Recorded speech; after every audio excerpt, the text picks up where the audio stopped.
আবারও বড় ভুল করল সরকার। এই ভুলের মাসুল সরকারকে দিতেই হবে। সরকার এমনিতেই একটা চরম বেকায়দার মধ্যে পড়েছে, তারপরে যদি আবার ভুল সিদ্ধান্ত নেয়, এটা তাদের জন্য দুঃখজনক। আওয়ামী লীগ সরকারের জন্য এখন মায়া হচ্ছে, আমাদের করুণা হচ্ছে। তাদের কিছু ভালো বুদ্ধি, টিকে থাকার বুদ্ধিও আমরা দিতে চাই। আমরা আলোচনা করছি 27 জুলাই 24। দর্শক, সরকার ব্লক রেড দিয়ে গণহারে বিএনপি জামাত এবং সাধারণ শিক্ষার্থীদেরকে গ্রেপ্তার করছে। বিএনপি জামাত গ্রেপ্তারের মধ্যে সীমাবদ্ধ থাকলে একটা বিষয় হতো, কিন্তু এখন সাধারণ শিক্ষার্থীদেরকে টার্গেট করে মামলা দিয়ে গ্রেপ্তার করছে, শিক্ষার্থী দেখে দেখে গ্রেপ্তার করছে। সেই 1971 সালের ঘটনার পুনরাবৃত্তি, যে মুক্তিযোদ্ধা দেখে দেখে, মুক্তিযোদ্ধা কোন পরিবারে আছে দেখে দেখে চিহ্নিত করা, হামলা করা। এখন শিক্ষার্থী কোন বিশ্ববিদ্যালয়, কোন ঘরে আছে, কোন এলাকায় বেশি শিক্ষার্থী, এগুলো দেখে দেখে ব্লক রেড দিচ্ছে, একেবারে এলাকা ঘিরে রেখে তারপরে গ্রেপ্তার করছে। গ্রেপ্তার হচ্ছে কারা? সাধারণ শিক্ষার্থীরা, বিএনপি জামাত। সরকার এমনিতেই জনগণের তীব্র ঘৃণা এবং ক্ষোভের মধ্যে পড়েছে।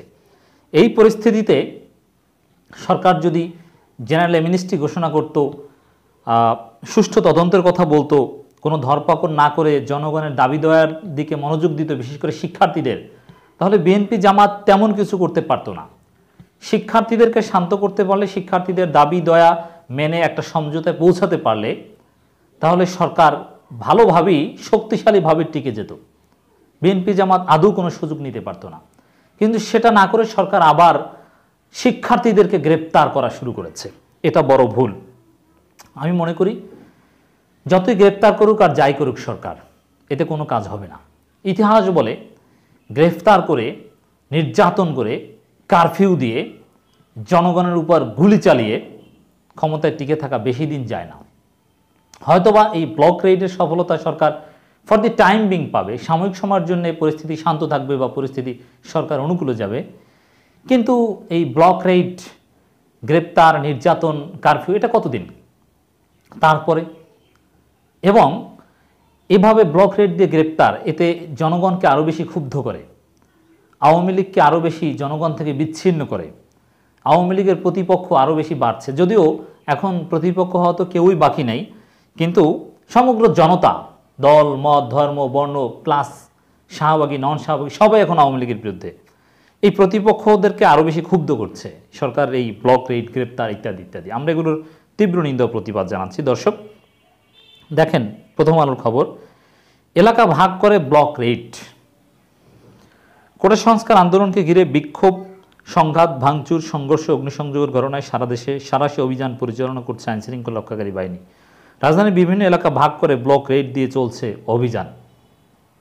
এর মানে জনগণের উপর এখন আরেক নির্যাতন, গুলি করে জনগণকে হত্যা করে ক্ষান্ত হয়নি, এখন ব্লক রেড দিয়ে জনগণের উপর ভয়ানক নির্যাতন চালাচ্ছে। আর এই ব্লক রেডের ভিত্তিটা কি? কোন এলাকায় বেশি শিক্ষার্থী, স্কুল ড্রেস, বিশ্ববিদ্যালয়ের আইডেন্টিটি কার্ড, এটা এখন আতঙ্কের নাম। ঢাকা বিশ্ববিদ্যালয়ের শিক্ষার্থী গ্রামে গিয়েও শান্তিতে থাকতে পারছেন না, বেছে বেছে হামলা করছে আওয়ামী লীগ, ছাত্রলীগ, যুবলীগের লোকজন। এইভাবে শিক্ষার্থীদেরকে প্রতিপক্ষ বানিয়ে কি আসলে কোনো কাজ হয়? হয় না। অভিযান সংশ্লিষ্ট সূত্রগুলো বলছে, যখন কোনো এলাকায় অভিযান পরিচালনা করা হয়, তখন আইনশৃঙ্খলা রক্ষাকারী বাহিনীর শত শত সদস্য গিয়ে এলাকাটি ঘিরে ফেলেন। ওই এলাকা থেকে কেউ যেন বের হতে না পারেন, এজন্য পথে পথে তার অবস্থান নেন। এরপর গোয়েন্দা তথ্যের ভিত্তিতে বিভিন্ন বাড়িতে তল্লাশি করে অভিযুক্তদের গ্রেপ্তার করা হচ্ছে। এটিকেই মূলত তারা ব্লক রেড বলছেন। চিন্তা করেন, সমস্ত রাস্তাঘাট বন্ধ করে দেওয়া হচ্ছে নির্দিষ্ট এলাকার, তো জনগণ কতটা আতঙ্কে থাকে। প্রত্যেকটা মানুষের মনের ভয়, আওয়ামী লীগের লোকজনের মনের মধ্যেও ভয়। আওয়ামী লীগের যারা সফট সমর্থক, কারণ আওয়ামী লীগ নেতার ছেলেকেও মামলার আসামি করা হয়েছে, আমরা দেখেছি। শিক্ষার্থী তো আছে, আওয়ামী লীগের সব সমর্থক তারাও ভয়ের মধ্যে আছে, যাদের সন্তান বিশ্ববিদ্যালয় পড়ে বা শিক্ষার্থী, এবং সবাই আতঙ্কে থাকে যে আমার এলাকা ব্লক রেড দেওয়া হয়েছে, কি না কি হয়। নিরীহ, নির্বিচারে, বাস ইনডিসক্রিমিনেটলি গ্রেপ্তার করা হচ্ছে বলে অভিযোগ আসছে। প্রথম আলো পত্রিকা পড়লে কিছুটা ধারণা পাওয়া যায়, ক্লিয়ার পিকচার। টেলিভিশনগুলোতে এগুলো বোঝা যায় না। আইনশৃঙ্খলা রক্ষাকারী বাহিনীগুলো বলছে, আন্দোলন ঘিরে সহিংসতা জড়ানো ব্যক্তিদেরকেই তারা গ্রেপ্তার করছে। তবে গ্রেপ্তারকৃতদের বিষয়ে খোঁজ নিয়ে জানা গেছে, এদের বড় অংশ বিএনপি জামাত এবং তাদের সঙ্গে যুগপৎ আন্দোলনে থাকা দলগুলো নেতাকর্মী। এর বাইরে শিক্ষার্থী সহ বিভিন্ন শ্রেণী পেশার মানুষকেও গ্রেপ্তার করা হচ্ছে। চিন্তা করছেন, সব শ্রেণী পেশার মানুষকে, মানে এদেশে দুধের ধোয়া হচ্ছে শুধু ছাত্রলীগ, যুবলীগ, আওয়ামী লীগ, স্বেচ্ছাসেবক লীগ, অমুক লীগ, তমুক লীগ, আর সবাই হচ্ছে অপরাধী, নাশকতাকারী, সন্ত্রাসী। এজন্য কোনো আওয়ামী লীগ, ছাত্রলীগ, যুবলীগকে গ্রেপ্তার করা হচ্ছে না, গ্রেপ্তার করা হচ্ছে শুধু অপরাধী। অপরাধী কারা? বিভিন্ন শ্রেণী পেশার মানুষ, শিক্ষার্থী। এরপরে যেটা বলা হচ্ছে, দেখেন দর্শক, কতটা ভয়ানক চিত্র আমার এই বাংলাদেশে এরা কায়েম করেছে। সারা দেশে পাওয়া তথ্য অনুযায়ী 10 দিনে, মানে 17 থেকে 26 জুলাই পর্যন্ত, আমরা আলোচনা করছি 27 জুলাই, সারা দেশে মোট গ্রেপ্তার হয়েছে অন্তত 6,264 জন, এবং এটা চলছে। এর মধ্যে গত বৃহস্পতিবার রাত থেকে গতকাল দুপুর পর্যন্ত গ্রেপ্তার হয়েছে অন্তত 675 জন, 765 জন। এই সময় রাজধানীতে গ্রেপ্তার হয়েছে 207 জন। শুধু রাজধানীতে 10 দিনে মোট গ্রেপ্তারের সংখ্যা 2,416 জন। আটককৃতদের অনেকেই পুরনো মামলাতেও গ্রেপ্তার দেখানো হচ্ছে। মানে যেভাবে পারে ধরে আনা হচ্ছে, একটা গ্রেপ্তার বাণিজ্যও বলা যায়। গত বৃহস্পতিবার দিবাগত রাতে রাজধানীর শাহিনবাগ এলাকায় ব্লক রেড দিয়ে যৌথ অভিযান চালানো হয়। এ সময় ওই এলাকার আকাশে হেলিকপ্টার উঠতে দেখেন এলাকাবাসী ও আশপাশের বাসিন্দারা। হেলিকপ্টার থেকে নিচে আলো ফেলতে দেখে অনেকে আতঙ্কগ্রস্ত হয়ে পড়েন বলে জানিয়েছেন। একটা যুদ্ধ অবস্থার মতো, হেলিকপ্টার টহল, হেলিকপ্টার থেকে আলো ফেলা, জনগণ আতঙ্কের মধ্যে। এটা কি স্বাধীন বাংলাদেশে হওয়ার কথা ছিল? সেটা কিন্তু হচ্ছে।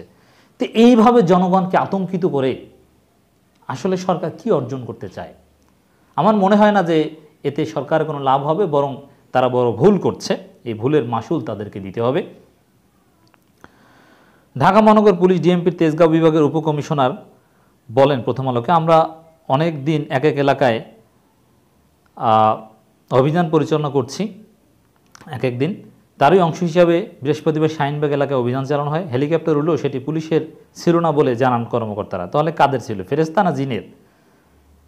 সরকারের এই কেউ, অন্য কেউ তো হবে না। এখন তো পুলিশ তো আর একা পারছে না, এখন সেনাবাহিনী সহায়তা করছে। সেনাবাহিনীর কারণেই তো পরিস্থিতি নিয়ন্ত্রণে এসেছে। বৃহস্পতিবার রাতে রাজধানীর বসুন্ধরা এলাকাতেও ব্লক রেইডের খবর পাওয়া যায়। অভিযান শুরু করার আগে বিকেল 5টার পর কাউকে বাইরে না থাকতে পুলিশের পক্ষ থেকে ঘোষণা করা হয়। সন্ধ্যা গড়িয়ে রাত নামলেই সেখানে আইনশৃঙ্খলা রক্ষাকারী বাহিনীর সদস্যরা উপস্থিতি বাড়তে থাকে।